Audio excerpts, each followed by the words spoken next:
BDS জরিপ শুরু করার আগে যে 5টি কাজ সম্পন্ন করে রাখুন, নইলে মহা বিপদে পড়তে যাচ্ছেন। বরাবরের মতো আমি রয়েছি তৌফিক আপনাদের সাথে। হ্যাঁ প্রিয় দর্শক, ইতিমধ্যেই সারা দেশে বিডিএস জরিপের কাজ শুরু হতে যাচ্ছে। আপনি যদি জরিপের আগে একটু সতর্ক থাকেন, তাহলে ভূমি নিয়ে আপনাকে আর পরবর্তী সময়ে কষ্ট বা ঝামেলা পোহাতে হবে না।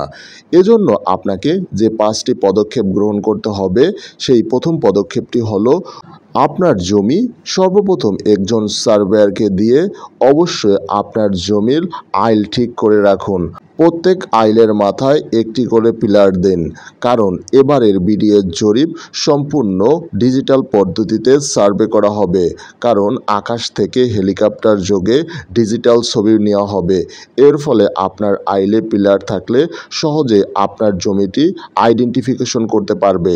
এজন্য অবশ্যই আপনি একজন দক্ষ সার্ভেয়ারকে দিয়ে আপনার আইল ঠিক করে নিন।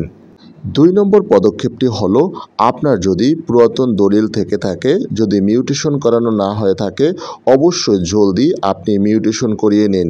এই মিউটেশন মাত্র 1 মাসের ভিতরেই সম্পন্ন হয়ে যায়, তাই জলদি আপনার পুরাতন কাগজপত্র থাকলে দলিল দিয়ে আপনি মিউটেশন করুন। 3 নাম্বার, আপনার সকল জমির অবশ্যই কর পরিশোধ করুন।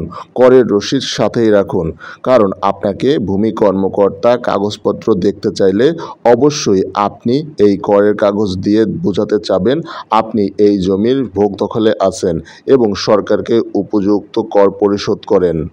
4 নম্বর পদক্ষেপটি খুবই গুরুত্বপূর্ণ।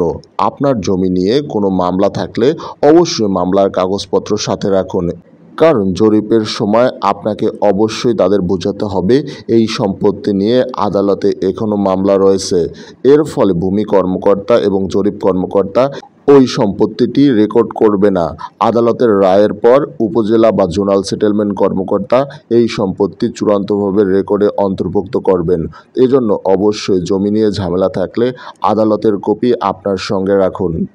পঞ্চমটি হলো, আপনার যদি রেকর্ড সংশোধন মামলা থাকে, তাহলে অবশ্যই কতটুকু রেকর্ড সংশোধনের জন্য মামলা করা হয়েছে সেই মামলার কপি অবশ্যই আপনার হাতে রাখবেন। এই কাগজপত্র সঙ্গে রাখলে পরবর্তীতে আপনাকে আর ঝামেলা পোহাতে হবে না। সময়, শ্রম, অর্থ সবগুলোই বেঁচে যাবে। আশা করি এই ভিডিও থেকে কোনো উপকারে আসলে অবশ্যই চ্যানেলটি সাবস্ক্রাইব করুন। ইতিমধ্যে ভূমি সংক্রান্ত সকল তথ্য পেতে বেল আইকন বাজিয়ে রাখুন। আসসালামু আলাইকুম।